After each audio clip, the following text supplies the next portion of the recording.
Maintenant, après le premier chapitre, on va voir le deuxième chapitre consacré à l'encaisse. Est-ce que vous pouvez me dire qu'est-ce que ça veut dire pour vous l'encaisse?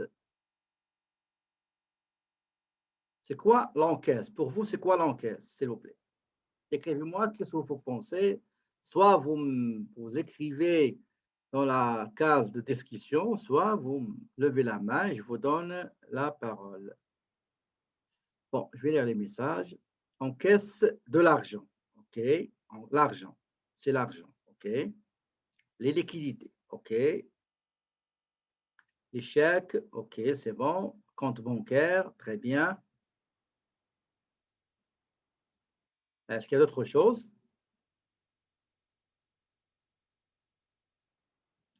Encaisser les liquidités et chèques. OK. Dépôt. Poste au bilan. Toute opération monétaire. Oui, effectivement. OK. Très bien. Généralement, c'est versement. OK. Bah, l'encaisse, c'est tout ce qui est, quand vous allez au bilan, l'actif, vous allez voir qu'il y a des postes. Parmi ces postes-là de l'actif, vous allez trouver ce qu'on appelle l'encaisse. L'encaisse va englober, comme vous tous, vous l'avez mentionné tantôt, vous allez trouver tout ce qui est espèces. OK, c'est le terme qu'on utilise, espèces, liquide, espèces. C'est dans le compte 1005 qui est la petite caisse. D'accord? Donc, qui est la petite caisse. Et vous allez trouver la banque. Donc, la banque, ça dépend de. On va le voir dans le plan comptable. Il y a la banque. Dans la banque, on va trouver le compte bancaire, compte courant en monnaie nationale, c'est-à-dire le dollar canadien.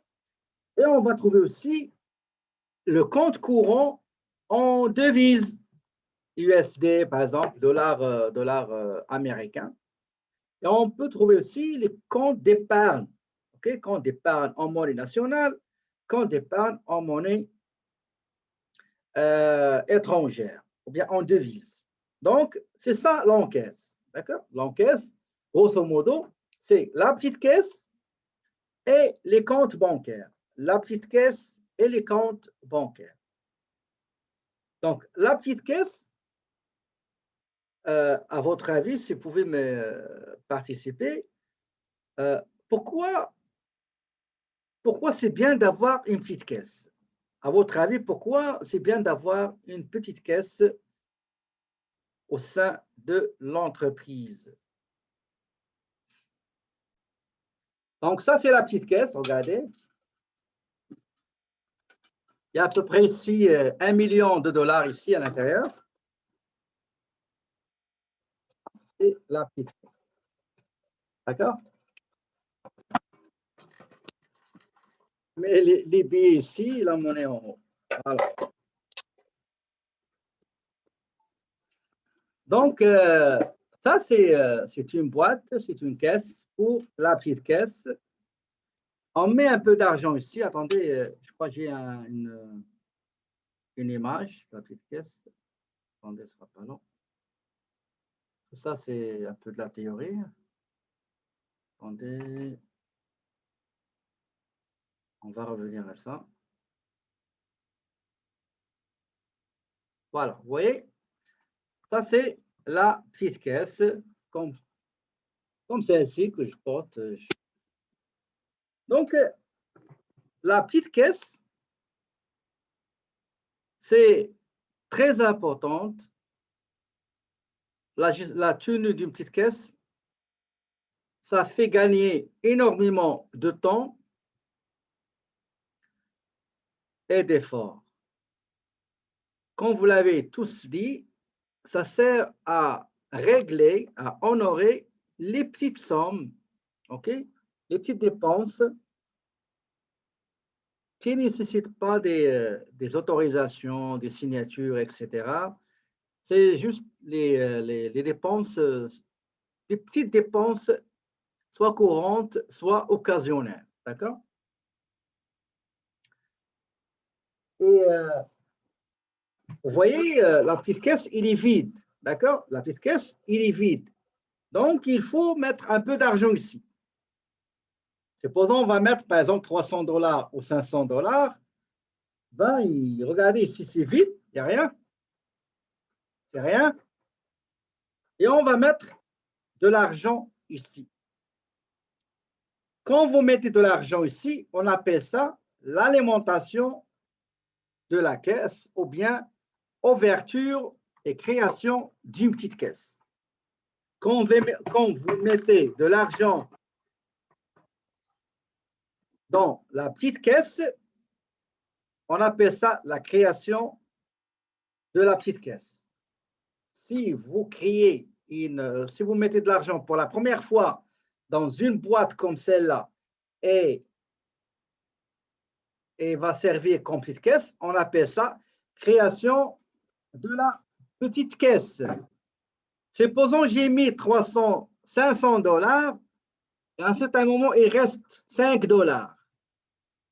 D'accord? Attendez, ça sera pas long.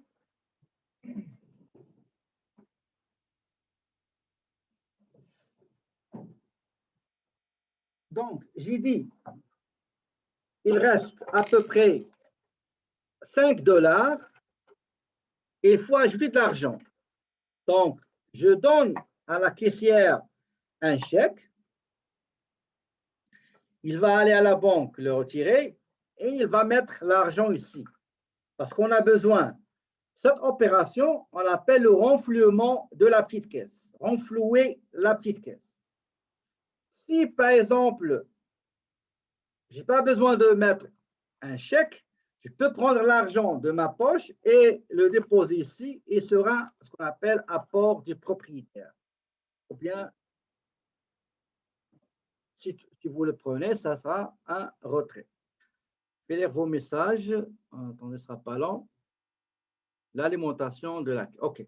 Ici au Canada, on n'utilise pas le mot alimentation. On utilise le mot renflouement, renflouer. Je vais vous l'écrire tout de suite ici. Je suis en train de vous raccourcir pas mal de pages. OK? J'aimerais bien passer au cas pratique. Tout ce qui est théorie, il est dans le cours, je vais vous le donner et je vais le résumer, c'est mieux, pour gagner du temps, pour qu'on puisse faire plus de cas. Donc, le verbe, c'est renflouer. Voilà, renflouer la petite caisse. En Europe, surtout pour les pays anglophones, on dit alimenter la caisse, la petite caisse. Alimenter la petite caisse.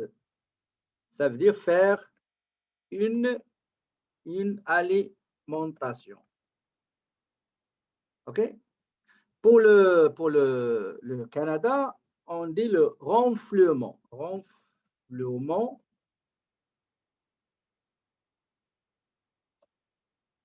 de la petite caisse. Et le nom, ça veut dire le renflouement. OK? Donc, c'est ça. On crie la petite caisse au début d'une période. Par exemple, je donne un chèque de 500 $. La caissière ou bien la personne chargée de la petite caisse, ben, il va aller à la banque, il va retirer l'argent, il va mettre 500 $ ici. Ça, c'est pour la première fois. On dit qu'on a ouvert une caisse. On a créé la petite caisse. D'accord? On a créé une petite caisse. L'écriture comptable qu'on va faire, est-ce que vous pouvez, s'il vous plaît, m'écrire l'écriture comptable de la création d'une petite caisse avec 500 $? Écrivez-moi, s'il vous plaît, l'écriture comptable. Il y a juste deux comptes qu'on va utiliser. Est-ce que vous pouvez, s'il vous plaît, m'écrire quelle est l'écriture comptable qu'on doit faire pour la création d'une petite caisse. Donc, bravo, c'est ça ce qu'on fait. On va débiter, par exemple, on va débiter la petite caisse. Tout ça, on va le voir ensemble, de 500 $. Et on va créditer la banque ou bien l'encaisse. Ici, on parle souvent de l'encaisse, mais moi, toujours, je préfère mettre la banque parce que l'encaisse regroupe petite caisse et banque. Donc, de 500 $. Donc, de toute manière, on va faire pas mal d'exercices sur ce sujet-là. D'accord? Très bien. Maintenant, s'il n'y a rien dans la banque, mais c'est le propriétaire, par exemple, l'assistante m'a dit, par exemple, on a besoin d'avoir une petite caisse pour acheter des fournitures de bureau, régler les petites choses, parce que vous n'êtes pas souvent ici au bureau. J'ai dit, écoutez, OK, on va créer une petite caisse de 500 $. Très bien. J'ai donné le chèque de 500 $. Sinon, je vais prendre 500 $ de ma poche et je vais déposer ça dans la petite caisse. Ici, quelle est l'écriture qu'on va faire? Le propriétaire va déposer 300 $ ou 500 $ ou 100 $ dans la petite caisse. Exactement, il s'agira apport. D'accord? Apport. On va débiter la petite caisse. D'accord? Donc, on va débiter. Tout ça, on va le faire. Moi, je suis en train juste de débiter la petite caisse, par exemple, de 200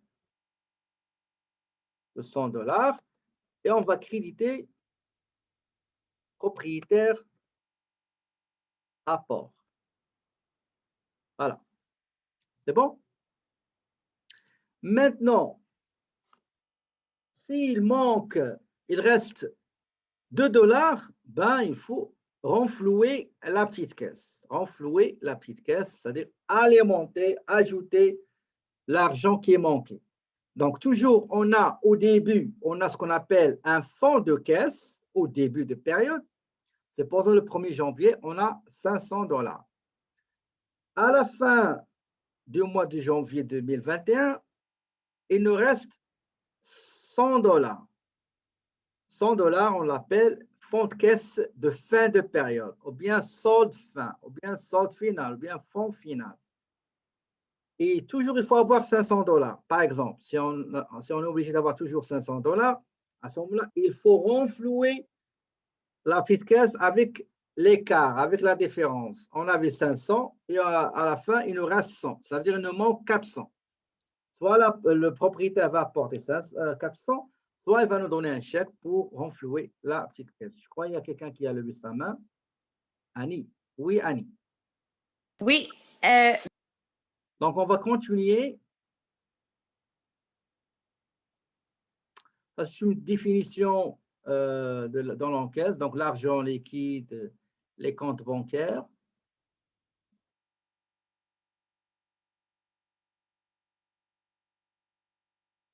Donc, ça, tout ça, pourquoi détenir l'encaisse? Donc, on a vu tout ça. Donc, pour faire régler les transactions, précaution si jamais les ventes descendent, les coûts augmentent, etc. Donc, tout ça, je vous laisse le soin de le lire. D'où vient normalement l'argent de l'encaisse? Supposons une entreprise qui a une petite caisse. Parce qu'il y a des entreprises qui n'acceptent pas le paiement cash, le paiement espèce. Pourquoi? C'est leur politique, OK? Et malgré ça, ils ont une petite caisse. Donc, la provenance de sa petite caisse, c'est toujours la même entreprise. C'est-à-dire qu'ils renflouent, une fois le solde final diminue, ben, on renfloue, on alimente, on ajoute. Il y en a d'autres qui vont et les recettes, soit on accepte les paiements, l'encaissement espèce, et on accepte aussi le paiement par le terminal, soit carte débit, carte crédit, ou bien les chèques. Il y en a même qui refusent les chèques Il y en a qui acceptent des chèques, mais des chèques certifiés pour éviter tout retour de chèques retournés impayés faute de provision à la banque. Donc, parmi les prévenances, soit c'est des recettes, on accepte les paiements espèces, soit on alimente l'encaisse, soit les deux. D'accord? Et l'argent qui est dans la petite caisse, qu'est-ce qu'on fait avec? Ben, ça, vous allez le voir avec moi dans le cours de Sage 50, pour ce qui concerne le dépôt bancaire. Donc, supposons normalement, dans la caisse, il faut avoir juste la petite caisse, il faut avoir juste $500. À la fin de la journée, ben, au-delà de $500, ben, il faut les retirer pour les déposer à la banque. Il y a même d'entreprises qui ont deux types de caisses, soi-disant. Il y a la caisse principale qui encaisse les recettes et l'argent encaissé ne se mélange pas avec la petite caisse. D'accord? Donc, la petite caisse, l'argent qui rentre, c'est l'argent de l'entreprise, soit c'est le propriétaire qui alimente, OK? Soit on prend l'argent de la banque de l'entreprise et on le vire pour la petite caisse. Alors que les recettes, ils rentrent dans une autre caisse qu'on appelle la caisse. Et dans la caisse, il y a la caisse principale et les caisses auxiliaires. D'accord? On peut avoir, même pour la petite caisse. Je me rappelle, on avait pas mal de clients qui ont plusieurs petites caisses. Les gens qui sont dans la comptabilité, ils ont une petite caisse pour acheter les fournitures du bureau, pour par exemple, si jamais il reste au bureau au-delà des heures normales de travail, de quoi manger, etc. Il y a le commercial aussi qui a une petite caisse, la production qui a une petite caisse, d'accord?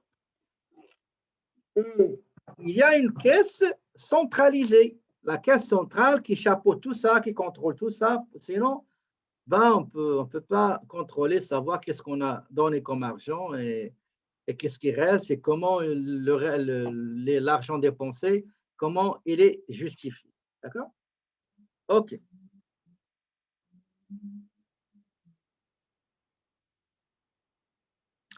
Ici, on parle de ce qu'on appelle les budgets de l'encaisse. Supposons l'année prochaine, par exemple, supposons on est en décembre, l'année prochaine, on va faire un budget, une prévision. OK? Les budgets, les prévisions, vous allez voir avec moi dans Sage 50, comment on prévoit, on fait des budgets, mais juste uniquement pour les dépenses et les recettes, car c'est les seules rubriques pour lesquelles on peut faire des budgets dans le logiciel. Donc, vous allez dire, écoutez, l'année prochaine, on va faire un petit budget dans la caisse, de la caisse. Donc, la caisse, il y a toujours, donc je vais vous lire, attendez, ce ne sera pas lent, vous cherchez, par exemple, ce modèle-là, ok, ce qu'on appelle budget de la trésorerie. Nous avons les recettes, vous voyez ici, total des encaisses, ou bien total des encaissements par mois. On va dire, par exemple, janvier, voici les budgets, les encaissements prévus. Les autres, on va les majorer avec un pourcentage, 2%, 3%, 4%, etc. Ça dépend des saisons de vente, des hauts et des bas. Et on a un total des encaissements. D'accord? Nous avons aussi les dépenses. Ici, on a les dépenses. Les achats, autres achats, les salaires, charges sociales, etc., etc. Et nous avons ici total des décaissements. Au début, les encaissements, les rentrées d'argent et deuxièmement, les sorties d'argent. Entrée moins sortie, ça donne un solde. D'accord? Et à la fin, nous avons ce qu'on appelle les investissements.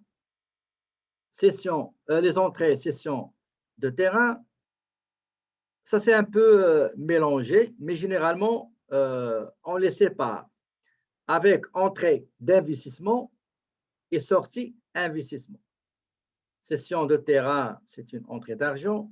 Cession par exemple, cession matériel roulant, cession matériel informatique, dans toutes les ventes qu'on fait de patrimoine fixe, l'actif fixe. Et on a les acquisitions, par exemple, les immobilisations, ça fait partie aussi des investissements. Et on va les solder. Donc, sortie d'argent pour budget d'investissement, ce qu'on appelle budget d'investissement, sortie d'argent, entrée d'argent, il y a un solde.